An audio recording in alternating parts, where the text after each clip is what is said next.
Men need the goddess too. Just because the patriarchy has subjugated women, it doesn't mean men haven't suffered as well.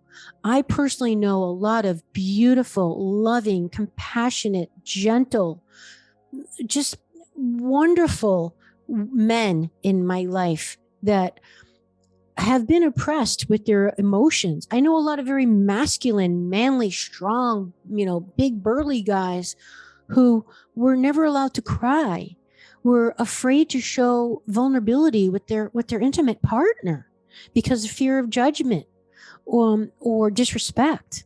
And it's understandable because that's the patriarchy. So men have suffered as well. So ladies, listen up. I'm all for equal rights. Yes. But women have not been the only one who has suffered because of the patriarchy. Men are human beings. They are holistic, just like women are. We all have dark and light. Men have fears, insecurities, emotions, feelings. Of course, I know you know that. But think about how you would feel if your man was vulnerable or cried or was, nervous or whatever. Men have not been allowed, and it's not been accepted to have the gamut of feelings that all human beings have. So men have suffered, and men need the goddess just as much as women do. The oppression of men in father God ruled patriarchy is perhaps less obvious, but no less tragic than that of women. Men are encouraged to identify with a model no human being can successfully emulate, to be mini rulers of narrow universes. They're internally split into a spiritual self that is supposed to conquer their baser animal and emotional natures. And they're at war with themselves in the West to, quote unquote, conquer sin, and in the East to, quote unquote, conquer desire of the ego. But few men escape from these wars undamaged.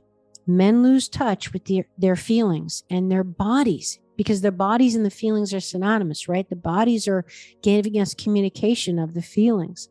So they disassociate. Hence, I know I did that, like I mentioned in the beginning of the show, when I was over masculinized in my life and I was living predominantly from my masculine. I basically cut off feeling my body, and I was overriding my body all the time in the way I was eating, the way I was exercising, the way I was driving myself at work. And in spite of being exhausted and kept going, I was ignoring the symptoms from my body. And to the detriment of my body, eventually it led to my burnout. So let my mistakes be a lesson for you. Start paying attention to your body. That's the feminine goddess in you, is your body. It's your body, whether you're male or female, to start paying attention. Like right now, if you're sitting while driving or whatever you're doing, how are you feeling? How is your body? Like for me, I've been sitting a while doing this episode and my back is starting to hurt in my chair, but I'm overriding it because I'm focused on giving you this show. Okay. But when I really get conscious and embody, be in my body and feel my body and get out of my head and drop down, I become embodied. And that's when I start to awaken the feminine part of me, which is, wow, I mean, I'd really like to get up and move a little bit. Okay. So it's the feeling nature, and it's a very important source of information. Ignore it at your peril. You can get away with it for a little while, but if it goes on too long, that's when you get an illness, a disease, a pain, a burnout, an addiction, some kind of imbalance. You can't ignore it forever. So the symbol of the goddess enables men to experience and integrate the feminine side of their nature. For a man, the goddess, as well as being the universal life force, because that's what the goddess is, it's the life force, is his own feminine, hidden female self. She embodies all the qualities society teaches him not to recognize in himself. His first experience of her may therefore seem somewhat stereotyped.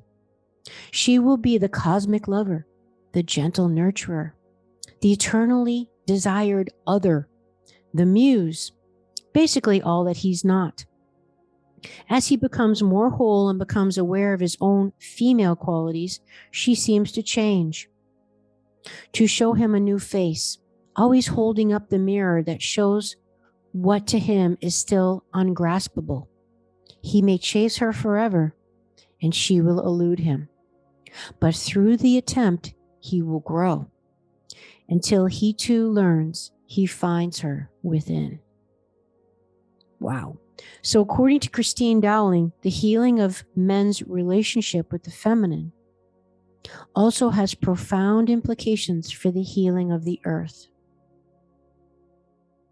Earth-based spirituality, with its emphasis on living in harmony with the natural world, speaks powerfully to men as well as women.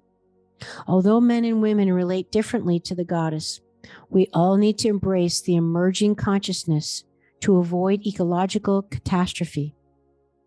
In this endeavor, no one sex has exclusive rights to the goddess' blessings.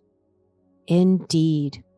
I'm going to say that again. No one sex, whether it be feminine or masculine, has exclusive rights to the goddess's blessings, because ultimately it is all one.